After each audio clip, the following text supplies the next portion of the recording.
आज श्री अंतगढ़ सूत्र की पूर्णाहुति हो रही है। कल 8वें वर्ग का हमने 7 अध्ययनों तक सुना था। आज 8वां, 9वां और 10वां ये 3 अध्याय सुनते हैं। 8वें अध्ययन में रामकृष्णा देवी का अधिकार है, यानी उनके नाम से जाना जाता है। रामकृष्णा देवी श्रेणिक की भार्या यानी पत्नी और कौनिक की लघु माता थी। दीक्षित होने के बाद इन्होंने आर्या चंदन बाला की आज्ञा प्राप्त करके भद्रोत्तर प्रतिमा तप की आराधना की। भद्रोत्तर तप की भी रत्नावली तपस्या की भांति 4 परिपाटियां होती हैं। प्रत्येक परिपाटी की 5-5 लताएं हैं, 5-5 लड़ी हैं। प्रथम परिपाटी की 5 लताओं का स्वरूप इस प्रकार कहा गया है। सबसे पहले उन्होंने शुरुआत से ही पचोला किया, 5 दिन की तपस्या की। फिर पचोले का पारना करके 6 दिन की तपस्या की, 6 दिन का तप किया। इसी क्रम से 7, 8 और 9 दिन की तपस्या की। इसमें शुरुआत 5 से होती है और पूर्णाहुति 9 से होती है। दूसरी लता में 7, 8, 9, 5, 6 का तप किया, ये दूसरी लता हुई। तीसरी लता में 9, 5, 6, 7, 8 दिन की तपस्या की, ये तीसरी लता हुई।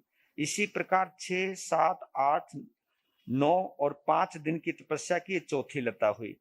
तदनंतर 8, 9, 5, 6, 7 दिन की तपस्या की, 5वीं लता हुई। इसी प्रकार प्रथम परिपाटी संपन्न हुई। उसको पूरा करने में 6 महीने 20 दिन लगे, यानी कुल 200 दिन की तपस्या होती है। 200 दिन का कार्यकाल होता है इसका, जिसमें 175 दिन तपस्या के होते हैं और 25 दिन केवल पारने के होते हैं। 200 दिनों की तपस्या में 25 दिन पारने का मतलब मैंने कल समझाया था, केवल एक बार ही खाना है।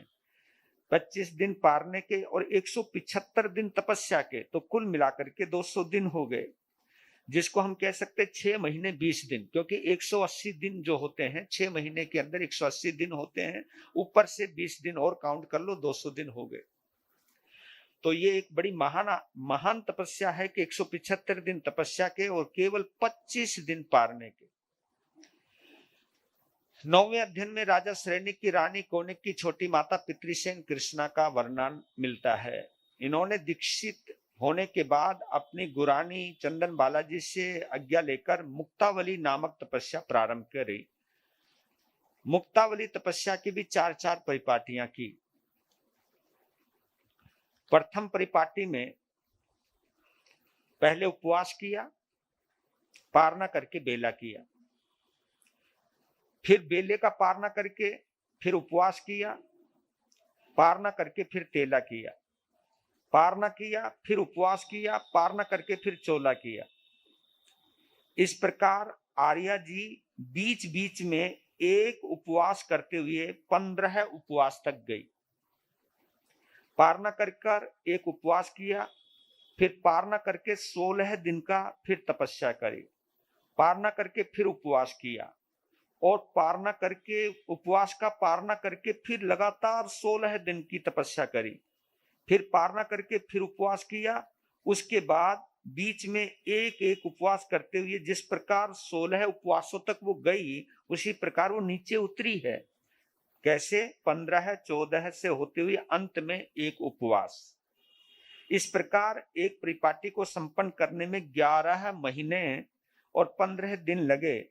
285 दिन तपस्या के इसके अंदर होते हैं, 225 दिन तपस्या के और 60 दिन पारने के हुए, 60 डेज पारने के हुए। चारों परिपाटियों में कुल 3 साल 10 महीने का समय लगा, यानी लगातार 3 साल 10 महीने तक अपने आप को तपस्या में लगाए रखा। इसमें 3 वर्ष 2 मास तपस्या के और केवल 240 दिन पारने के होते हैं। प्रथम परिपाटी में पारणों में वही विगय का यथेच्छ उपयोग किया, दूसरी परिपाटी में विगय का त्याग किया, तीसरी परिपाटी में विगय का लेप मात्र का भी त्याग किया और चौथी परिपाटी में उन्होंने आयंबिल की आराधना की पारने के अंदर।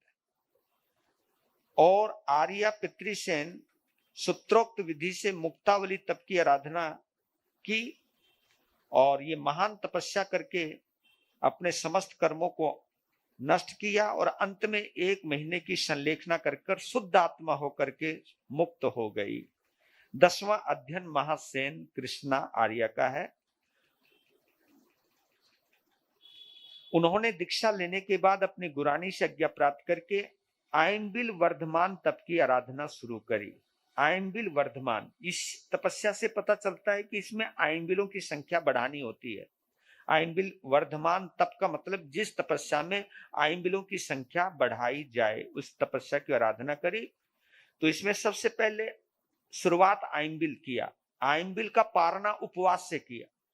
आयनबिल किया, पहला आयनबिल किया, फिर उपवास किया, फिर 2 आयनबिल किए, फिर उपवास किया, 3 आयनबिल किए, फिर उपवास किया, 4 आयनबिल किए, फिर उपवास किया, 5 आयनबिल किए, फिर उपवास किया। इसी प्रकार बीच बीच में एक उपवास करते हुए आयनबिल की संख्या को उन्होंने 100 तक पहुंचाया।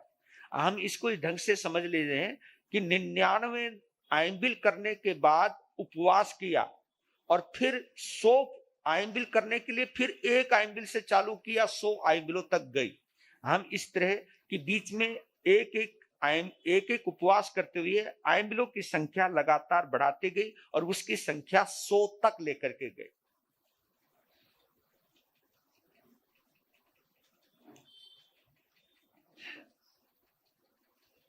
और इस तपस्या को संपन्न करने में 14 साल 3 महीने 20 दिन लगाए।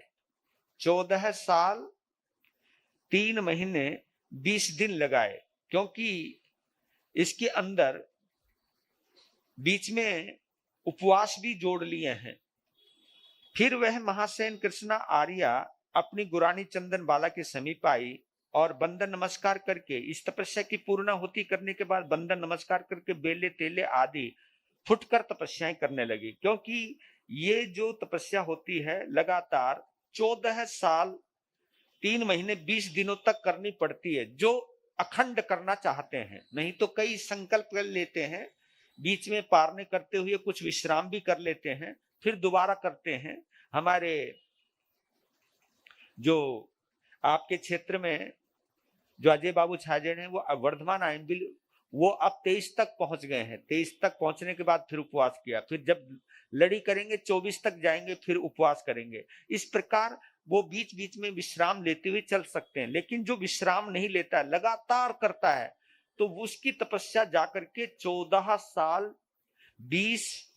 3 महीने 20 दिन में पूरी होती है। तो वास्तव में ऐसी तपस्या करने के बाद महासेन कृष्णा आर्या का शरीर जर्जरित हो गया और फिर एक दिन ऐसा संकल्प पैदा हुआ कि अब जीवन पूर्ण होने वाला है, यानी इस जन्म की यात्रा पूर्ण होने वाली है। और इसी जन्म की नहीं, फिर वो जन्म जन्म की यात्रा ही खत्म होने वाली है।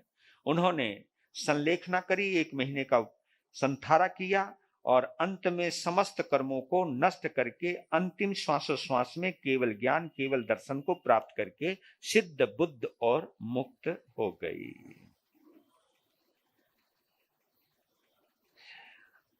उक्त 8वें वर्ग के पहले अध्ययन में वर्णित काली आर्या का, और आप ये देखिए सीक्वेंस है यहाँ पर। काली आर्या का संयम पर्याय 8 वर्ष का है और कर्म से 1-1 साल बढ़ाते चले जाओ।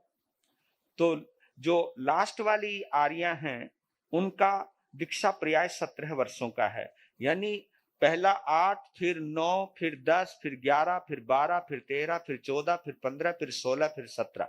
यानी ये पूरा 1-1 साल उनका दीक्षा पर्याय बढ़ता गया। और उसी के साथ उसी हिसाब से शायद इन भव्य आत्माओं को पता होगा कि मुझे कौन कौन सी तपस्या करनी है, मेरी जीवन मेरा जीवन कितना शेष रह गया है, उसके अनुसार उन्होंने तपस्या का निर्धारण किया है। और सबसे बड़ी तपस्या समय काल के हिसाब से लास्ट वाली आर्या ने किया है, क्योंकि 14 साल 3 महीने 20 दिन तक लगातार तपस्या उन्होंने वर्धमान आयंबिल की है। तो इस प्रकार इन्होंने इतनी इतनी दीक्षा पर्याय को पाल करके अपनी आत्मा का कल्याण किया। आखिरी में सुधर्मा स्वामी ने कहा, है जम्बू सुनो, मोक्ष प्राप्त भगवान महावीर ने अष्टम अग्ग 8वें अंग श्री अंतगढ़ सूत्र में जो भी अर्थ मुझे बताया वही मैंने ज्यों का त्यों तुझे कह सुनाया। जो मुझे सुनाया वही मैंने तुम्हें सुनाया, जो भगवान ने मुझे सुनाया वही मैंने तुम्हें सुनाया। इसमें ना कुछ घटाया ना मैंने कुछ इसमें बढ़ाया, अपना दिमाग कुछ भी नहीं लगाया, क्योंकि घटाना बढ़ाना अपने दिमाग से होता है।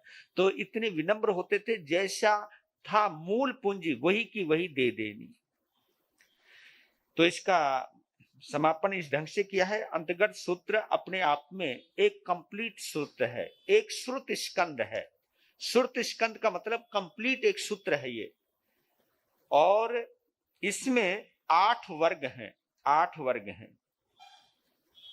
और ये कहा 8 चैव दिवसेषु उद्दिश्यन्ति, यानी इस आगम का वाचन 8 दिनों में ही किया जाता है।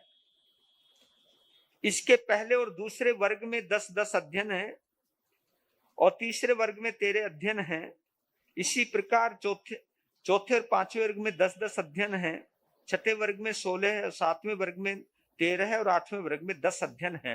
कुल इन 90 आत्माओं का इसमें हमने वर्णन सुना है। तो हृदय के साथ हम इस सूत्र को पूर्णाहुति देते हैं और नमन करते हैं, और ये भाव भाते हैं कि भगवान आपकी दिव्य देशना के माध्यम से हमको हमारे प्राचीन उज्जवल ऐतिहासिक पृष्ठों से परिचित होने का मौका मिला, और ये आपकी ही अनुकंपा है। आपने सुधर्मा स्वामी को ना दिया होता तो सुधर्मा स्वामी ने जम्बू स्वामी को ना दिया होता, और ना जम्बू स्वामी के माध्यम से हम सबको मिला होता। तो अगर ये परंपरा जो चली आ रही है, सुरत आराधना की जो परंपरा चली आ रही है, ये अपने आप में एक पवित्र और कंप्लीट परंपरा है। तो इस परंपरा का हम अभिवादन करते हैं, अनुमोदना करते हैं, और इन आगमों की वजह से हमको हमारे, जिसको कह सकते हैं हमारी विरासत, आपकी अपनी विरासत हो सकती है सांसारिक, लेकिन धर्म की जो विरासत है, जिन शासन की जो विरासत है, असली यही विरासत है। और इस विरासत से परिचित होने का मौका हमको इन पर्वाधिराज पर्युषणों के माध्यम से प्राप्त होता है। तो ये पर्व ना रहे होते तो हमको ऐसा इतिहास सुनने को नहीं मिलता, और हमको अपनी उज्जवल परंपरा का ज्ञान नहीं मिला होता। तो इन पर्वों के लिए भी हमें कृतज्ञ रहना चाहिए कि ये पर्व कितने अनूठे हैं। इन पर्वों के माध्यम से हमें हमारे उज्जवल इतिहास से परिचय प्राप्त करने का तो मौका मिलता ही मिलता है, लेकिन उसके साथ साथ उस उज्जवल इतिहास से प्रेरणा प्राप्त करके अपने आप में भी कुछ बदलाव लाने का मौका मिलता है। क्योंकि सुनने से जीवन में जरूर बदलाव आता है, प्रेरणाओं से जरूर बदलाव आता है। ये प्रेरणा ना रही होती तो कई ऐसे मेरे नौजवान हैं जिन्होंने पहली बार पोषद किया, तरुण ने पहली बार पोषद किया, तो ऐसे जो कई और भी कई जवान हैं, तो ये प्रेरणा मिलती है कि जब हमारा इतिहास इतना बड़ा प्राचीन है, प्राचीन के साथ साथ इतना शानदार है, तो हम भी उनको श्रद्धांजलि देने के लिए ही सही, लेकिन कुछ ना कुछ त्याग, कुछ ना कुछ तप, कुछ ना कुछ अनुष्ठान करते हैं। तो बोलिए श्री अंतगढ़ सूत्र भगवान की, क्योंकि ये अपने आप में हमारे लिए वर्तमान में भगवान रूप है, क्योंकि इसमें भगवान की वाणी है। हमने वर्तमान में भगवान को नहीं देखा, लेकिन भगवान को शब्द रूप में, अक्षर रूप में अगर हम कहीं देखते हैं तो उसका नाम है आगम। आगम यानी भगवान का ही वो रूप है। जिस प्रकार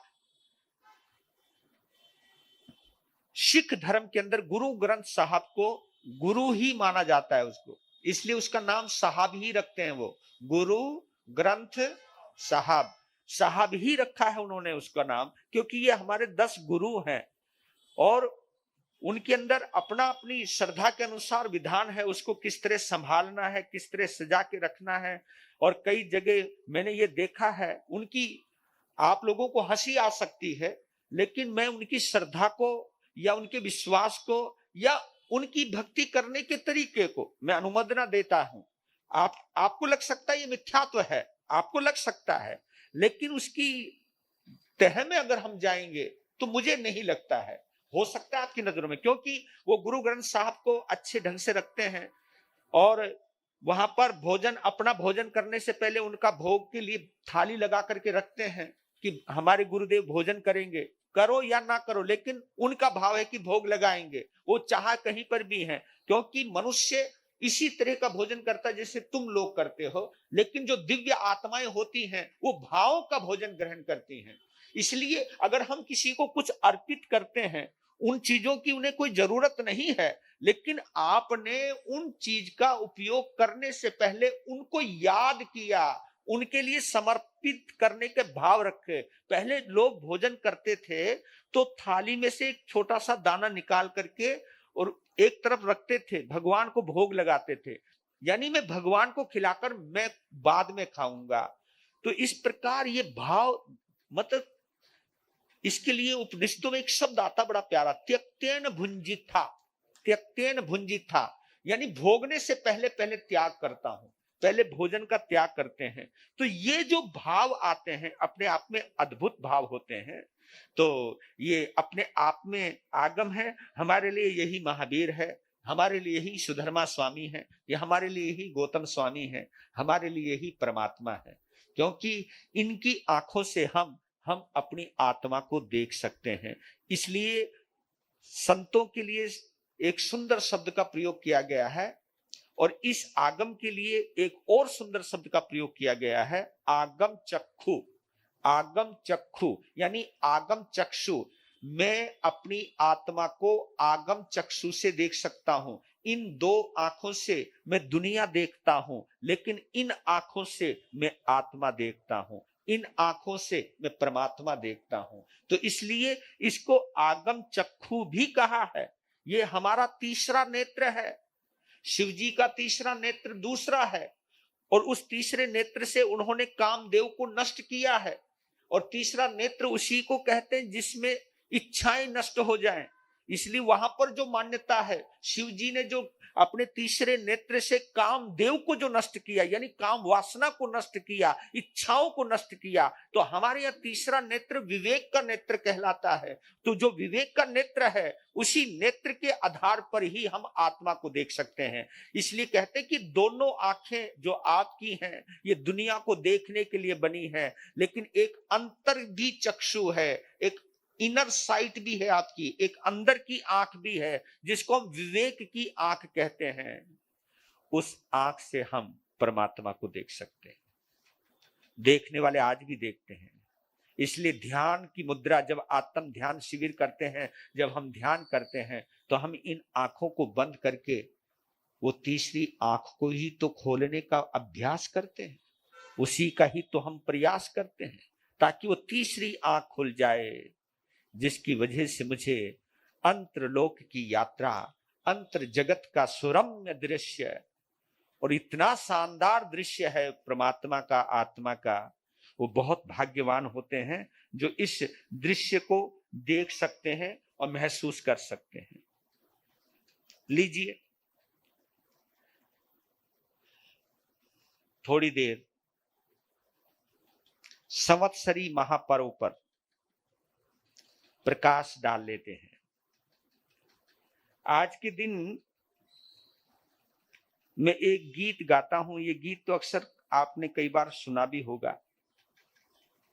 कई साधु साधुएं भी इस गीत को गाते ही हैं, लेकिन गीत मुझे बहुत प्रिय लगता है इसलिए गा रहा हूं। कोशिश कीजिएगा मेरा साथ देने का। और साथ देते देते अपने आप को देखने का, अपने आप को समझने का, अपने आप को समझाने का, और समझाने के बाद अपने आप को बदलने का। ये 3-4 प्रक्रिया गीत में चलती रहनी चाहिए।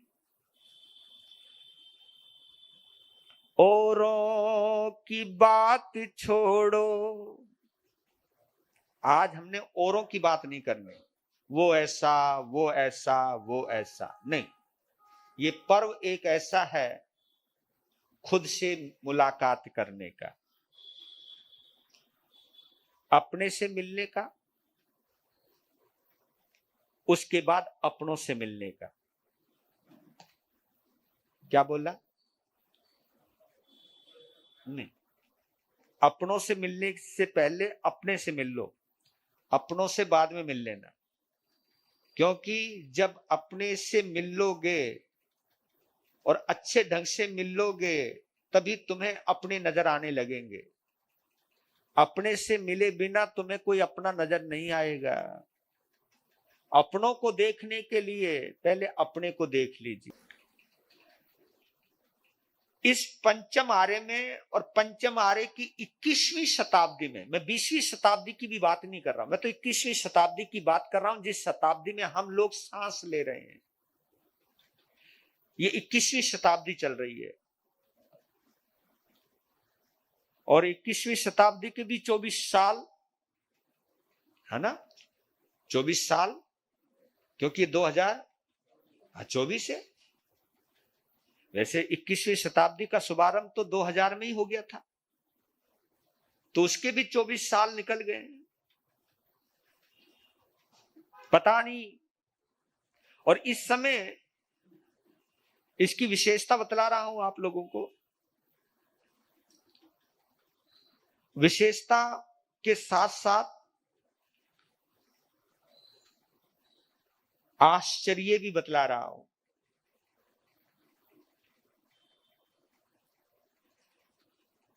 नजदीक आने के सभी साधनों की उपस्थिति में भी, क्योंकि पहले इतने साधन नहीं थे, आदमी चिट्ठी लिखता था तो वो भी पता नहीं 8-8 दिन में मिलती थे। एक गांव में कुछ घटना घटित हो जाती तो दूसरे गांव को पता लगने में पता 15-20 दिन लग जाते थे। उस वक्त इतनी दूरियां होते हुए भी लोग कितने नजदीक रहा करते थे।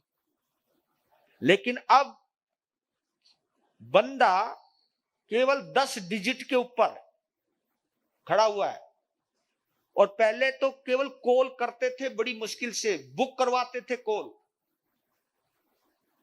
तब जाके मिलता था। अरे अब तो कॉल तो छोड़ो, बंदा पूरा का पूरा सामने खड़ा नजर आता है, आमने सामने यूं बात कर लो। तो कहते कि नजदीकियों के सभी साधनों के होने के बावजूद भी आज आदमी आदमी से दूर होता जा रहा है।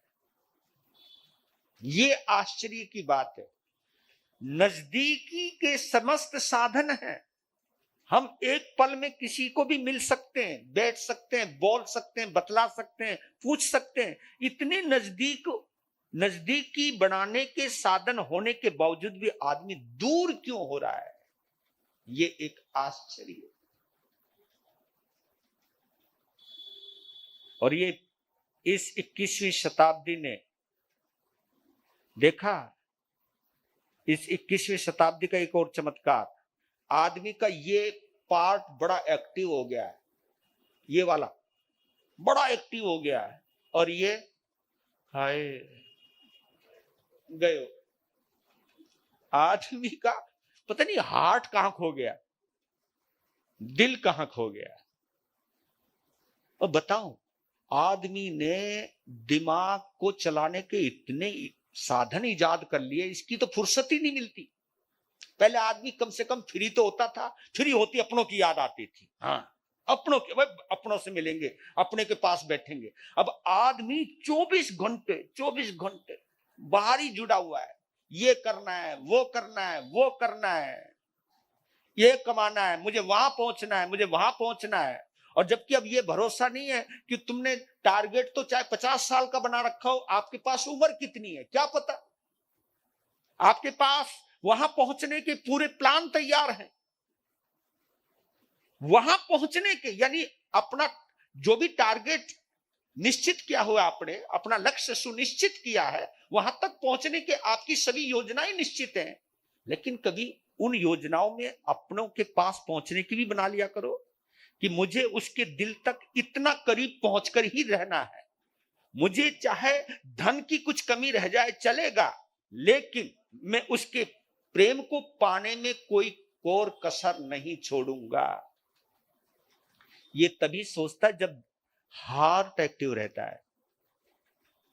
इस 21वीं शताब्दी की देन है कि आदमी दिमाग से बड़ा हो गया और दिल से बहुत छोटा हो, और इसका परिणाम अच्छा नहीं निकल रहा।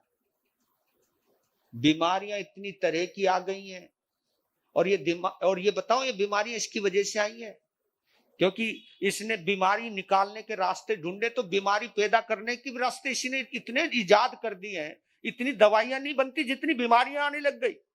और आप ये देखोगे कि हमारे शरीर के अंदर जितने भी रोग हैं, उन रोग के अंदर 85% रोल सबसे ज्यादा माइंड का होता है। सबसे 85% किसको कहते हैं?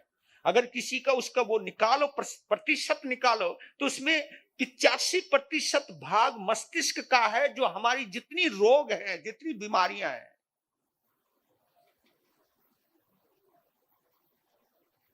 इसको हम आध्यात्मिक भाषा में कहें, आर्त ध्यान और रौद्र ध्यान इतना बढ़ गया है। शायद पहले इतना ध्यान, आर्त ध्यान रौद्र ध्यान नहीं था, पहले धर्म ध्यान था। आदमी में आर्त ध्यान रौद्र ध्यान का मतलब आप समझ रहे हो? आदमी 1 मिनट में रोने लग जाता है, 1 मिनट में गुस्सा आ जाता है, सहन शक्ति रही नहीं। आदमी पहले आंसुओं को भी चबाना जानता था, आंसुओं को पचाना भी जानता था, अपनी गम को छुपाना भी जानता था। इतनी जबरदस्त महारत हासिल थी उसके अंदर, और उसे भुलाना भी जानता था। केवल छुपाना ही नहीं जानता था, उसे भुलाना भी जानता था।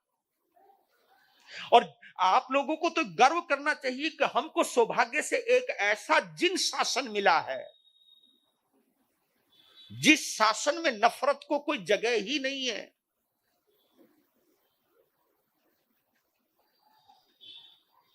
संत सुनाते हैं या नहीं सुनाते, हम लोग तुम्हें बताते या नहीं बताते, लेकिन भगवान महावीर ने बहुत सुंदर व्यवस्था की है। हमारे समस्त तीर्थंकरों ने एक सुंदर व्यवस्था दी हुई है कि जैन श्रावक श्राविका और जैन साधु साध्वी कैसे होने चाहिए। हमारे यहाँ जो प्रतिक्रमण आज संवत्सरी के ऊपर बतला देता हूं, 4 चीजें होती हैं संवत्सरी के दिन। मैं उनको थोड़ा सा समझा देता हूं संक्षेप में। सबसे पहली शुरुआत होती है उपवास से, चाहे वो पोषद करे चाहे उपवास करे। उपवास। दूसरी होती है आलोयना।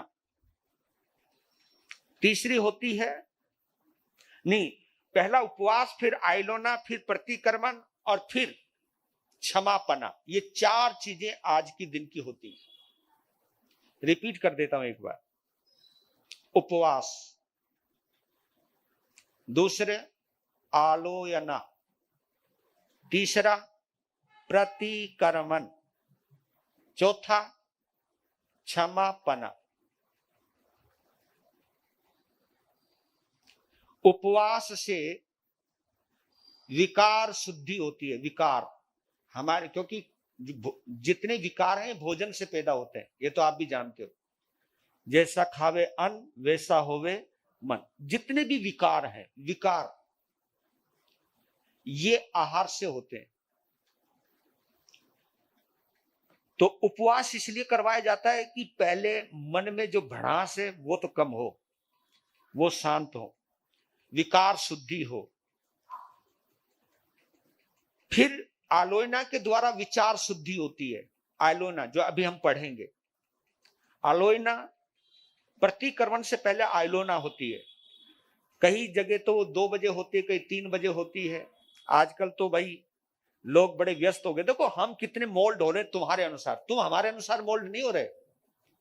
ये आश्चर्य है ये, हम तुम्हारे अनुसार चलते हैं। इसलिए तो कहता हूं तुम कितने महान हो यार। हम कहने को कहते कि हम आचार्य शिव मुनि जी के अज्ञानुवर्ती हैं, लेकिन देखा जाए तो हम तो तुम्हारे अज्ञानुवर्ती हैं। बस जैसे तुम कहते हो वैसे हम चलते हैं। महाराज जी कथा इतने बजे से इतने बजे तक करनी पड़ेगी। उन्होंने कहा हाँ जी कर लेंगे। अब बताओ आज्ञा तुम्हारी मानी या तुमने हमारी मानी या हमने तुम्हारी मानी? हमने तुम्हारी मानी ना। हम हर तरह से झुक जाते हैं। बस जैसा हमारा श्रावक कहेगा वैसे हम कर लेंगे, जैसा वो कहेगा वैसे कर लेंगे। तो आलोचना से विचार शुद्धि होती है, प्रतिक्रमण से भाव शुद्धि होती है, और क्षमापना से पापों का प्रक्षालन हो जाता है, पाप धुल जाते हैं। इतनी प्यारी पवित्र परंपरा जैन शासन ने हमको दी है। इस परंपरा को हम हर साल निर्वहन करते हैं। और ऐसा नहीं है कि कोई दिल से नहीं करता, बहुत सारे दिल से भी करते होंगे। हम ऐसा नहीं कह सकते।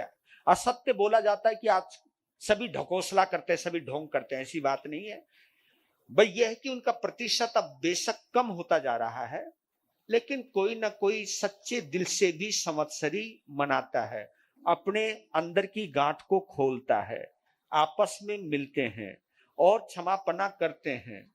कई ऐसे लोग मैंने देखे हैं 20-20 साल से जिनके बीच में नफरत की दीवारें थी, उन्होंने इन प्रवचनों के सुनने के बाद प्रयुषणों के दौरान उन दूरियों को हटाया है, मिटाया है, गले आपस में एक दूसरे को लगाया है। तो मैं इतना जरूर कहना चाहता हूं, किसी ने मांस खमन किया वो इतना बड़ा तपस्वी नहीं है जिसने 2, 3, 4, 5, 6, 7, 8, 9 साल की दुश्मनी को मिटाकर जो गले लगे हैं एक दूसरे से, उससे बड़ा तपस्वी इस धरती के ऊपर कोई नहीं हो सकता है। और ये तपस्या तुम तन के आधार पर नहीं, मन के आधार पर कर सकते हो। आप अपने मन के आधार पर कर सकते हो। इसलिए आपको इतना जरूर कहना चाहता हूं, क्योंकि जब तक आप किसी को माफ नहीं करोगे तो दिल आपका साफ हो ही नहीं सकता, और जब तक दिल साफ होगा नहीं आप हल्के हो ही नहीं सकते। आप मन अंदर से हल्के फुल्के अनुभव कर ही नहीं सकते। तो भगवान ने रास्ता दिखाया है कि तू कितनी बड़ी तपस्या करता है ये महत्वपूर्ण नहीं है, तो किसको कितने दिल से माफ करता है ये महत्वपूर्ण है। गृहस्थ हमारे यहां जो श्रावक होता है ना, उसको प्रत्याख्यानी कहा जाता है। प्रत्याख्यानी, श्रावक के लिए शब्द आया ये प्रत्याख्यानी का। प्रत्याख्यानी, साधु साध्वी, श्रावक और श्राविका, ये चारों तीर्थ जो है ये प्रत्याख्यानी के अंतर्गत आते हैं। अगर आप श्रावक हो, अगर मैं साधु हूं, तो प्रत्याख्यान, प्रत्याख्यान का मतलब क्या होता है? प्रत्याख्यान का मतलब है छोड़ने वाला। प्रत्याख्यान छोड़ने के लिए लिया जाता है ना, भाई मुझको पचखान करवा दो, मैं ये चीज का त्याग करवा दो, मैं ये चीज ग्रहण नहीं करूं, इसका मुझे प्रत्याख्यान करवा दो। और छठा आवश्यक प्रत्याख्यान ही है हमारे यहाँ। छठा 6 आवश्यक है हमारे, 6 आवश्यकों में छठा आवश्यक जो है वो प्रत्याख्यान ही है, क्योंकि प्रत्याख्यान यानी 5वां प्रत्याख्यान, छठा है ना, छठा है ना, छठा प्रत्याख्यान है। प्रत्याख्यान छठा ही है, क्योंकि प्रत्याख्यान के बाद ही आदमी हल्का होता है, प्रत्याख्यान के बाद ही पवित्रता आती है। तो बिना प्रत्याख्यान, क्योंकि मैंने ऐसा कहा कि जैसे कई लोग भोजन करने के बड़े शौकीन होते हैं, लेकिन एक दिन हिम्मत करके बोला गुरु महाराज आज मुझे उपवास का प्रत्याख्यान करा दो। देखो मैं उस बंदे की स्टोरी बतला रहा हूं, स्टोरी नहीं है, जो सामने मेरे आते हैं उनकी बतला रहा हूं। जो बंदा कभी पहले खाए बिना रह ही नहीं सकता था, मुंह चलता ही रहता था, एक दिन पता नहीं प्रेरित होकर के बोला कि गुरुजी मैं खाए बिना रह नहीं सकता हूं, इसलिए आप ऐसा करो पहले प्रत्याख्यान करवा दो। हमने करवा दिया प्रत्याख्यान। प्रत्याख्यान होते ही वो बंदा दूसरे दिन बोला कि चमत्कार हो गया कि गुरुजी 1 मिनट भी भाव नहीं आए खाने के। ये किसकी ताकत है? किसकी ताकत है ये प्रत्याख्यान की ताकत है। क्योंकि अगर हम मन में सोच ले कि मुझे ये चीज आज करनी है, तो वहीं से शुरुआत हो जाती है। और उस बंदे ने जो एक दिन खाए बिना नहीं रह सकता था, उसने 9 दिन के उपवास कर दिए। ये चमत्कार प्रत्याख्यान से आता है। क्योंकि एक बार मन में आपके अंदर बहुत कुछ संभावनाएं हैं, लेकिन हम जो अंदर से डर जाते, नहीं नहीं नहीं ये मेरी बस की नहीं है, ऐसा मैं नहीं कर सकता हूं, इस कमजोरी को हटाइए। आई कैन डू इट, मैं इसे कर सकता हूं, ये आपके पास है, ये चीज है। तो इसी प्रकार अगर आप उपवास कर सकते हो, तो आप किसी को माफ भी तो आप कर सकते हो। खाए पिए बिना नहीं रहने वाला उपवास कर सकता है, तो भैया सामने वाले को माफ भी कर सकता है। क्योंकि एक वक्त वो भी था जिसके ऊपर आपने क्रोध किया है, वो तुम उसके बिना नहीं रह सकते थे, एक वक्त ऐसा भी था। फिर नफरत हुई तो उसको देखना अच्छा नहीं लग रहा, उसके बारे में सोचना, उसके बारे में बात करना अच्छा नहीं लगता, ये नफरत की वजह से। लेकिन ये भाव सोचने हैं। तो मैं आपको बतला रहा था, हमारे यहाँ प्रत्याख्यान की जो स्थिति बताई गई है, जैन श्रावक श्राविकाओं के बारे में कहा है। पहले मैं साधु साध्वी के बारे में बतला देता हूं, ताकि हम भी सचेत रहें। हमारे यहाँ लिखा हुआ शास्त्र के अंदर, अगर साधु साध्वी की परस्पर किसी बात को लेकर के कहा सुनी हो जाए, और कुछ नहीं, आगे कुछ और नहीं है, यहां पर कहा सुनी हो जाए, तो हमारे शास्त्र का एक विधान है कि जब तक वो साधु साध्वी आपस में क्षमापना ना कर लें, क्षमा याचना ना कर लें, क्षमापना में दोनों चीज आ जाती है, क्षमापना, उसमें क्षमा याचना भी आ गई और क्षमापना भी आ गई। खिमत खिमावना, माफ करना और माफी मांगना, ये दोनों शब्द को जोड़ के बनता है। इसको हमारे यहाँ एक ही शब्द में जोड़ दिया, खिमत खिमावना, खिमत खिमावना, माफी मांगना और माफ करना। माफी मांगना, खिमत खिमावना, माफ करना, इसको खिमावना कहते हैं। तो कहते कि अगर खिमत खिमावना नहीं होता है, तो वो पानी की एक बूंद नहीं पी सकता। साधु साध्वी पानी की एक बूंद ग्रहण नहीं कर सकता, और यहां तक कि वो लघु नीत, बाथरूम भी पास नहीं कर सकता, पानी की एक बूंद नहीं पी सकता, और आहार और निहार कुछ भी नहीं कर सकता। कब तक? जब तक वो माफी, आपस में क्षमा याचना ना हो जाए। इतना ध्यान रखा है संतों के लिए, क्योंकि हमारे यहां उत्कृष्ट बोला है, सोचा है कि संत उसको कहते जो धीरे धीरे संजुलन कसाय तक पहुंच जाए। हमारे लिए एक विशेष हिदायत दी गई है संजुलन के लिए, कि संत को कोई बात हो जाए, घटना घटित हो जाए, तो अपना क्रोध ऐसे रखे, अपना अभिमान ऐसे रखे, अपना कसाय ऐसे रखे, जैसे पानी में लकीर खींची, इधर खींची और इधर मिटी। श्रावकों के लिए बोला गया है, आपके लिए इतनी छूट रखी गई है। वैसे आपके यहां पर भी है, अगर कोई कहा सुनी हो जाए तुरंत माफी मांग लो, लेकिन कुछ ज्यादा ही दर्द हो गया हो, ना मुश्किल है, तो कहते कि 15 दिन के बाद माफी मांग लो। हमारे यहाँ पक्षी का प्रतिक्रमण महीने में 2 बार आता है। वो पक्षी का प्रतिक्रमण इसलिए आता है कि कोई बात नहीं, अपना घाव, अगर तेरा घाव सूखने में टाइम लग रहा है, पहली बात तो हमारे यहाँ घाव होता ही नहीं है, लेकिन अगर घाव गृहस्थी की दृष्टि से, कसाई की दृष्टि से 100 बात है, मैं मानता हूं कि 15 दिन में खत्म करो उसको। पहले 15 दिन में, पहले पखवाड़े में खत्म करो, नहीं तो दूसरे पखवाड़े में खत्म करो। तब भी तुम्हारा मन नहीं भर रहा है, तो फिर 84 पक्षी आती है हमारे यहाँ कि 4 महीने में तो करो खत्म मामले को। फिर 84 में 84 पक्षी 3 आती है हमारे यहाँ, तो उस पक्षियों के 84 पक्षी में यानी 4 महीने के बाद खत्म करो मामले को, दूसरे 4 महीने में खत्म कर दो भैया। और आपको ये भी बतला देता हूं, इसको संवत्सरी क्यों कहते हैं? संवत साल को कहते हैं, संवत। पहले इंग्लिश में तो सन कहते हैं, वैसे तो जो हमारी शुद्ध हिंदी या संस्कृत में उसको संवत कहते हैं, जो विक्रम संवत है, तो संवत सरी है ये, संवत सरी, यानी एक ही संवत में सब काम को खत्म कर देना, निपटा देना, उसका नाम है संवत्सरी। ये संवत्सरी इसलिए कहलाती है कि एक साल का पूरा हिसाब किताब पूरा।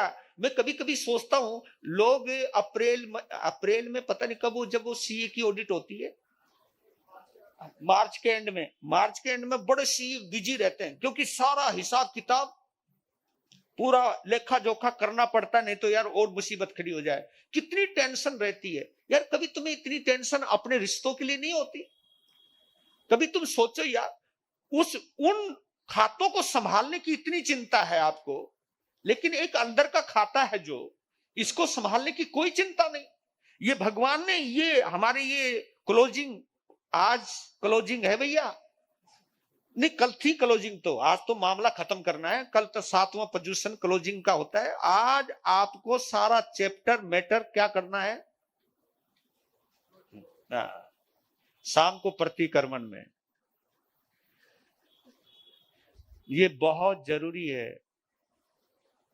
ये व्यवस्था ही जैन समाज को सम्मानित रखती थी। पहले जैन लोगों के केस नहीं चलते थे। ये भी हमने पुराना इतिहास देखा है। जैन श्रावक अगर अदालत में जाकर किसी के पक्ष में गवाही दे देता था तो जज को ज्यादा सोचने की जरूरत नहीं पड़ती थी ना भाई, अगर ये जैन साहब ने अगर बोला है तो बंदा बिल्कुल चलो। मतलब कभी कभी जज अपना जजमेंट किताबी कानून के आधार पर नहीं, एक व्यक्ति के आधार पर दे देता था। ये स्थितियां थी, जैन समाज का ये सम्मान था। अब तो जैनियों के खुद ही इतने लफड़े हैं, इतने केसेस चल रहे हैं, मंदिरों के भी केस चल रहे हैं, थानकों के ऊपर भी केस चल रहे हैं। आश्चर्य होता है मुझे, कभी कभी सोचता हूं कि हम कहां चले गए। और गहरी बात बताऊं, जहां केसेस चल रहे हैं वहां पर संवत्सरी बड़ी धूमधाम से मनाई जाती है। भाई ये और मैंने गजब की चीज देखी, जहां जितने झगड़े वहां उतनी गजब की संवत्सरी मनाई जाती है। पोषद हो रहे हैं वहां, इतना जमावड़ा हो रहा है पूछो मत। मैंने कहा भैया ये इतना ढोंग अगर हम बंद कर देते और ढंग से जीवन जीने का कला सीख जाते तो जैन धर्म हमें ढोंगी नहीं बनाता। जैन सिद्धांत हमको ढंग से जीना सिखाता है। तो इसलिए ये कोशिश कीजिएगा हम अपने अंदर कि गांठ बांध के करोगे क्या। जितनी गांठें बंधी रहेंगी उतने ही जन्म आपके बढ़ते चले जाएंगे। अगर जन्म मरण करने का ज्यादा शौक है तो पालो, मैं मना नहीं करता हूं, लेकिन अगर आत्मा का आनंद पाना चाहते हो, अगर आप आत्म बलि बनना चाहते हो, तो पर्वाधिराज पर्युषणों की पूर्णाहुति संवत्सरी महापर्व पर मैं कभी कभी सोचता हूं तुम्हें क्यों बोलूं। अगर ये जैन साधु साध्वी ही अगर इन पर्वाधिराज पर्युषणों को मना लेते तो हमारी समाज का नजारा ही कुछ और होता। हम लोग भी ढोंगी हैं, तुम्हें मोहब्बत का संदेश देते हैं और खुद लड़ते रहते हैं। साधु साधु ऐसे जो आपस में बोलते नहीं। और तो और एक ही गुरु के 2-2 3-3 शिष्य अलग होकर के अलग अलग ग्रुप बना लेते हैं, आप अपनी अलग अलग समाचारी बना लेते हैं। हम लोग ऐसे ऐसे भी काम करने लग जाते हैं। अलग होना तो सीख लिया, लेकिन पर्वाधिराज पर्युषण की पूर्णाहुति संवत्सरी के दिन कभी संत ये नहीं सोचता मैं अलग होना तो सीख गया, लेकिन इससे कम से कम मैं मिलना तो सीख जाऊं। संवत्सरी अलग करना नहीं सिखाती, संवत्सरी मिलना सिखाती है, मिलना सिखाती है। जो मिलन करता है, देखिए हर परंपरा में, सनातन परंपरा में होली मिलन का कार्यक्रम होता है ना।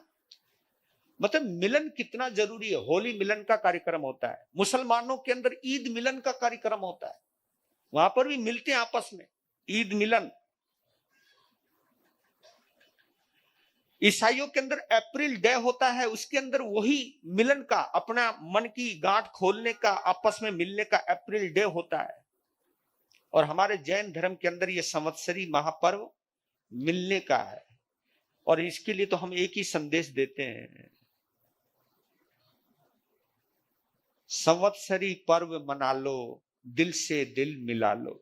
दिल से दिल मिलने के बाद ही संवत्सरी पर्व मिलता है। और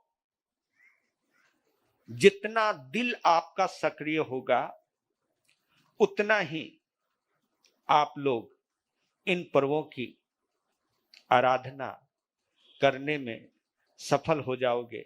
आज मैं आप लोगों से और कुछ नहीं मांग रहा हूं। आज संवत्सरी के दिन 7 संकल्प करवा रहा हूं आपको, 7 संकल्प। बहुत बड़ी बातें नहीं करवा रहा हूं। मैं चाहता हूं कि ये संवत्सरी आपके लिए हमेशा के लिए यादगार रहनी चाहिए। ये संवत्सरी आप में कुछ बदलाव ला दे। इसमें छूट भी है और इसमें कहीं ना कहीं बंधन भी है। अगर आपने ये सोच ले कि मैं ये 7 नियमों की पालना में जरूर करूंगा, तो प्रेम भवन, और वैसे जिस आंगन में बैठे उसका नाम भी प्रेम भवन है, और वर्तमान में इस आंगन में जो विराजमान है उसका नाम भी पारस है। और पारस उसी को कहते हैं, जब पारस लोहे से भी मिलता है तो उसका रूप भी चेंज कर देता है। यार कम से कम इस प्रेम भवन की लाज ही रख लियो, है ना। तो बोलना है 7, एक संकल्प करना है आपने, मैंने 7 स्थानों पर क्रोध नहीं करना। 7 जगह निश्चित बतला रहा हूं, उसके अलावा जो तुम्हारा मन करे तब कर लेना, है ना। लेकिन ये ध्यान कर लेना कि यहां नहीं करना, यहां नहीं करना, यहां नहीं करना, यहां नहीं करना। बताओ, ऐसे उदास हो गए तुम लोग ना, कि पता नहीं क्या, कि यार कुछ पंगा, कुछ महाराज जी आज वैसे कुछ खाने को नहीं मिलेगा, ऊपर से ये और बोलने लग गए, है ना। देखो, एक तो घर से निकलते वक्त कभी क्रोध नहीं करोगे आप। नियम लेके आज ये संकल्प करना है, जैसे घर से निकलने का वक्त आए तो क्रोध करके नहीं निकलना। किसी को ताने मार के, किसी को जलील करके, किसी को जली कटी कह करके घर से नहीं निकलना। क्लेश करके बाहर नहीं निकलना, यानी निकलते वक्त क्रोध नहीं करना और घर में घुसते ही क्रोध नहीं करना। इतना तो कर सकते हो, जैसे घर में आए थोड़ा शांति से बैठो। और भैया तुम लोगों को भी कह रहा हूं, कोई बंदा बेचारा आया हो बाहर से, तुम उसका टेम्परेचर तेज कर दो। तुम भी ध्यान कर लेना कि बेचारा थक थका के आया है, चल पानी पूरी तो पिला दो, पहले थोड़ी बहुत चाय चूय पिला दो, उसके बाद बात कर लेना। तो घर से निकलते वक्त क्रोध नहीं करना, घर में घुसते ही क्रोध नहीं करना। तीसरा, भोजन करते वक्त क्रोध नहीं करना। जिस समय भोजन करो, भोजन करते वक्त क्रोध नहीं करना। चौथा, सोते वक्त क्रोध नहीं करना। जब सोने का टाइम हो, वैसे भी नींद नहीं आएगी, यूं ही उलट पुलट होते रहोगे। पहले झगड़ा खत्म करो, क्षमा याचना करो, है ना जी, सॉरी करो और सो जाओ। सॉरी का मतलब है सो, पहले सॉरी तो करो भैया।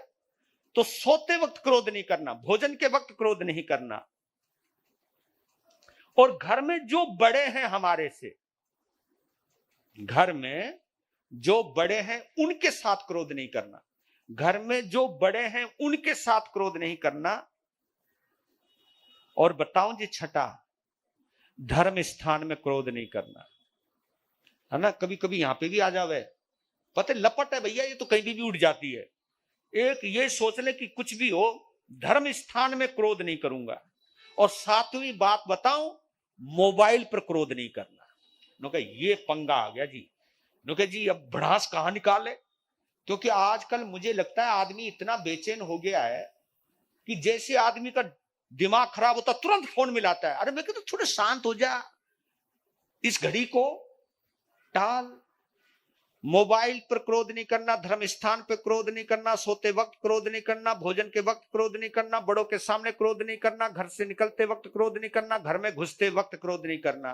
बताओ जी, किस किस के समझ में आया? हाथ उठाना, समझ में आया कि नहीं आया? अरे वाह भाई, ये तुमने अगर कर लिया ना, बस संवत्सरी पर्व बन गया। मैं सच कहता हूं कि जीवन की 80% मुसीबतों से दूर हट जाओगे आप। ये हमारी ही गलतियों की सजा हमको खुद भुगतनी पड़ती है। तो इसलिए ये 7 चीज, ये 7 सबसे बड़ी चीजें हैं। अगर इन स्थानों को टाल दो आप, तो आपके जीवन में संवत्सरी महापर्व हमेशा के लिए यादगार बन जाएगा। मैंने आपको कुछ चीज नहीं छुड़वाई है, मैंने केवल एक चीज को 7 जगह नहीं करने की प्रेरणा दी है, क्योंकि आज का दिन उत्तम क्षमा का है। आज हमारी दिगंबर परंपरा में आज पहला 10 लाक्षणिक पर्व शुरू हो रहा है, वहां पर भी उत्तम क्षमा है आज। और इस माध्यम से दिगंबर और सितंबर का मिलन होता है। हमारी पूर्णा होती है क्षमा से, उनकी शुरुआत है क्षमा से। तो इसलिए 2 परंपराएं, दिगंबर और सितंबर, ये 2 ही परंपराएं मुख्य है। ये 2 परंपराओं का आज मिलन स्थल है, मिलन की जगह है। तो इसलिए हमें इस चीज का अवश्य ध्यान रखना है। तो मैं देव धर्म गुरु की साक्षी से प्रत्याख्यान करवा रहा हूं, जिनको करना है कर लीजिएगा कि इन 7 चीजों को याद कर लेना आप, और नोट कर लेना कि मुझे नहीं करना है। अगर बाई चांस, क्योंकि आदमी भूल जाता है, बाई चांस गलती हो जाए तो मिच्छामी दुक्कडम बोल लेना और तुरंत अपने आप को वापिस लौट के ले आना। इसको प्रतिक्रमण करते हैं, वापिस वहीं अपनी हद में आ जाना, अपनी मियाद में आ जाना, अपनी औकात में आ जाना, अपने मर्यादा में पहुंच जाना। ये असली प्रतिक्रमण है। नियम को याद करती अपने आप में आ जाना, यही असली प्रतिक्रमण है। तो ये नियम करवा रहा हूं, देव धर्म गुरु की साक्षी मन की धारणा पाना। वाह जी वाह, आप लोगों ने हमको इतनी अनमोल भेंट दी, इसके लिए आपको तहे दिल से धन्यवाद देता हूं। और मेरे भंते गुरुदेव को जब मैं वंदन करके आ रहा था, तो गुरुदेव कह रहे थे कि मेरी शारीरिक असमर्थता की वजह से मैं वहां नहीं आ पाऊंगा, और शायद वो पहला पोजीशन है जो वो नहीं आ पाए, नहीं तो अभी तक हर पोजीशन में वो यहीं मौजूद रहे हैं। पर लेकिन क्योंकि बात इसकी आगे कुल्ले की आ गई है, इस वजह से थोड़ा सा हम ज्यादा उनको एग्जर्शन नहीं दे रहे थे, नहीं तो वो आना चाहते थे। मैंने कहा कोई बात नहीं, बाद में आप दर्शन दे देना। तो उन्होंने कहा है हमको, मेरे पुष्पेंद्र मुनि जी को भी हमको यही कहा है कि भैया मेरी ओर से यहाँ की समाज से अवश्य क्षमा याचना कर लीजिएगा। तो मैं अपने भगवान भंते पारस मुनि जी महाराज साहब की ओर से, और मैं प्रदीप मुनि जी की तरफ से, मैं अपनी तरफ से भी, मैं अपने पुष्पेंद्र मुनि जी की तरफ से, वैभव मुनि जी की तरफ से, और अपनी साध्वी जी की तरफ से भी, अपनी दोनों साध्वी जी की तरफ से भी, अपनी चतुर्विद संघ यानी आपस में एक दूसरे से हम प्रतिक्रमण की बात तो करेंगे। कल तो है क्षमापना, क्योंकि शाम के वक्त तो प्रतिक्रमण के बाद क्षमापना हो जाएगी, लेकिन उसकी शुरुआत, अब पता नहीं इतने चेहरे दोबारा कब मिलेंगे कब नहीं मिलेंगे भैया, मुझे पता नहीं है, लेकिन फिर भी क्षमा याचना करता हूं।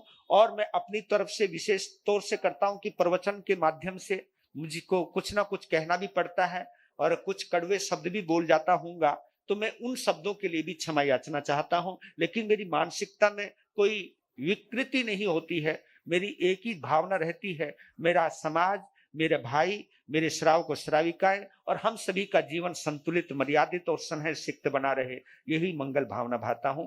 धन्यवाद। बाकी की आज मेरे हिस्से का बोलोगे बेटा, थोड़ा सा